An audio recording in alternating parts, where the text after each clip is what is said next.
কাচ্চি বিরিয়ানির দিন শেষ, এখন হবে দম বিরিয়ানির দিন। আজকের এই রেসিপি দেখে যদি আপনি বিরিয়ানি বানান, আমি গ্যারান্টি দিয়ে বলতে পারি আপনার হাতের এই বিরিয়ানি খেয়ে মানুষ বলবে তুমি ব্যবসা শুরু করে বসে আছো কেন, এই বিরিয়ানি দিয়ে লেগে পড়ো কাজে। তাছাড়া বাসমতি চাল দিয়ে বাসায় বসে কিভাবে একদম পারফেক্টলি বিরিয়ানি রান্না করতে পারবেন সবকিছুই কিন্তু আজকের ব্লগে একদম ডিটেলস আকারে বলে দিব। ভিডিওটা না টেনে শুরু থেকে দেখুন।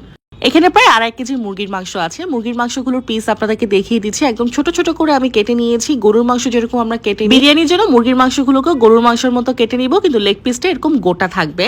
এতে করে মাংসের সব মশলা ঢুকবে। আর বিরিয়ানির জন্য এরকম ছোট ছোট করে মাংস কেটে নিলে খেতেও ভালো লাগে, এতে সবাই মাংস পাবে আর মাংসগুলো ভেঙে যায় না। এখন আমি 3 চামচ টক দই দিয়ে দিব। টক দই আবার বেশি দেওয়া যাবে না, যেন টক না হয়ে যায়। তারপর দিয়ে দিব 2 চামচ চিনি। এখন এগুলোকে ভালো করে মাখিয়ে আমি প্রায় 25 মিনিটের মতো রেখে দিব। হাতের কাছে মিষ্টি দই থাকলে 1 চামচ মিষ্টি দই এখানে দিয়ে দিতে পারেন। এবার চলুন আপনাদেরকে সিক্রেট রেসিপিটা দেখায়, যেটা হচ্ছে বিরিয়ানির মূল উৎস। এটা দিলেই মূলত বিরিয়ানিটার টেস্ট বেড়ে যায়। পরিমাণ মতো কিশমিশ, পরিমাণ মতো কাঠবাদাম এখানে আমি নিয়ে নিলাম। সম পরিমাণে নিতে হবে আর এগুলো ব্লেন্ড করে ফেলতে হবে। এরপর আরেকটা বাটিতে আমি প্রায় 8-10টার মতো এলাচ, একটা স্টার মশলা, তারপরে দারুচিনি, একটা গোটা কালো এলাচ, পরিমাণ মতো লং, পরিমাণ মতো তেজপাতা নিয়ে নিলাম। এবার চলুন আপনাদেরকে দেখায় আমি আজকে কি মশলা দিয়ে বিরিয়ানি রান্না করছি। মেহেরানের বোম্বাই বিরিয়ানির মশলা দিয়ে আমি বিরিয়ানিটা রান্না করব। এখানে আমি 2 প্যাকেটই মশলা ব্যবহার করব, তবে পুরোটা দিব না, সেটার জন্য পুরো ব্লগ দেখবেন। অবশ্যই এই মশলাটাই ব্যবহার করতে হবে। আমি আজকে যা যা ব্যবহার করেছি আপনাদেরকে তাই ব্যবহার করতে হবে, না হলে টেস্ট আমার মতো আসবে না। এখানে একটু তেল দেওয়ার পর, তেলটা একটু বেশি লাগবে, বিরিয়ানিতে কিন্তু তেলটা বেশি লাগে। আদা বাটা, রসুন বাটা সবকিছু দেওয়ার পর আমি পেঁয়াজগুলোকে প্রায় 20 মিনিটের মতো ফ্রাই করেছি। তারপর গিয়ে আমি বিরিয়ানির 1 প্যাকেট মশলা দিয়ে দিয়েছি। তবে 1 প্যাকেট মশলা দেওয়ার পর মনে হচ্ছিল এখানে আরো 1 প্যাকেট মশলা দেওয়া উচিত, যেহেতু আমার চালটা প্রায় 3 কাপ ছিল, আবার 2.5 কেজির বেশি এখানে মুরগি আছে, তাই আমি আরো একটা প্যাকেটের মশলা অর্ধেকটা দিয়ে দিয়েছি। অনেকে না বিরিয়ানিতে মশলা দেওয়াতে কিপটামি করে, তবে আমার মতে কিপটামি করবেন না, কারণ অনেকে মনে করে বিরিয়ানির মশলা কম দিলে বিরিয়ানিটা মজা হবে, এতে করে বিরিয়ানির টেস্ট ভালো আসে না। আমি আজকে প্রায় 1 প্যাকেট গোটা, এরপর আরেক প্যাকেটের হাফ আমি মশলা ব্যবহার করেছি এই বিরিয়ানিতে। প্রায় 20 মিনিট মশলাগুলোকে কষানোর পর আমি এখন এখানে ভেজে রাখা আলু দিয়ে দিব, টমেটোও দিয়েছি। আলুগুলোকে আমি লাল মরিচ আর লবণ দিয়ে ভেজে নিয়েছি আগে। এগুলোকে আমি অনেকক্ষণ কষাবো, প্রায় 10 মিনিটের মতো। একটু করে টমেটো সসও দিয়ে দিব। আর এবার আপনাদেরকে দেখাই বাসমতি চালটা আমি কিভাবে আগে রান্না করে নিয়েছি। চালটা 3 বার ধোয়ার পর আমি প্রায় 1 ঘন্টার মতো পানিতে ভিজিয়ে রেখেছি। এটা অবশ্যই করবেন, এতে করে আপনার চাল রান্না করতে মাত্র 4 থেকে 5 মিনিট লাগবে। এখানে পরিমাণ মতো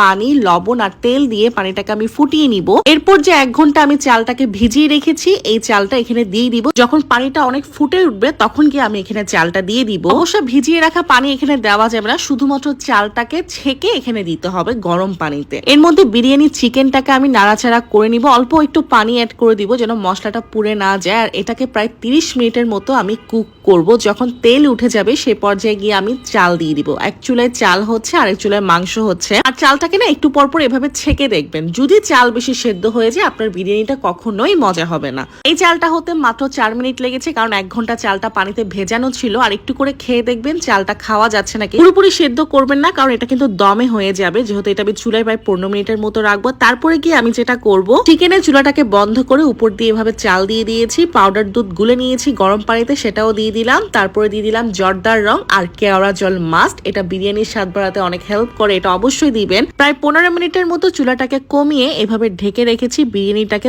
দমে রেখেছি। এখন বিরিয়ানিটাকে নাড়াচাড়া করব। কালার দেখে হয়তো বুঝতে পারছেন বিরিয়ানির টেস্টটা কেমন হয়েছে। বাসমতি চাল দিয়ে বাসায় কিভাবে পারফেক্টলি বিরিয়ানি রান্না করতে পারবেন সেটাই আজকের রেসিপিতে আপনাদের সাথে শেয়ার করলাম। ট্রাস্ট মি, আমি আমার হাতের বেস্ট বিরিয়ানি খেয়েছি। এখানে আমি যে মশলাটা ব্যবহার করেছি আপনাদেরকে সেই মশলাটাই ব্যবহার করতে হবে। মেহেরানের বোম্বাই বিরিয়ানি মশলা, শান কিংবা রাঁধুনির মশলা ব্যবহার করলে এই বিরিয়ানির টেস্ট কিন্তু এমন আসবে না। আর অবশ্যই বাসমতি চাল এখানে ব্যবহার করতে হবে, যেহেতু এটা চিকেন দম বিরিয়ানি। আমি কিন্তু আজকে ফুল একটা মশলার প্যাকেট ব্যবহার করেছি, আর একটা মশলার প্যাকেটের হাফ অংশ এখানে দিয়েছি। মশলাটা, চালটা অবশ্যই পরিমাণ মতো হতে হবে, তারপর গিয়ে আপনার বিরিয়ানিটা পারফেক্ট হবে। বিরিয়ানি নিয়ে কোনো প্রশ্ন থাকলে আমাকে অবশ্যই কমেন্ট করে জানাবেন, আমি আপনাকে রিপ্লাই করে দিব। আজকের এই রেসিপিটা বাসায় মাস্ট ট্রাই করবেন। আমি একটু দেখাই, এই যে আলুটা একদমই সফট, আর এই যে মাংসটা রাইসের মধ্যে, মাংসের মধ্যে, মানে এটা হচ্ছে আমার লাইফে বানানো বেস্ট বিরিয়ানি। তুমি নিজে রিভিউ দেয় না, আমি দিই।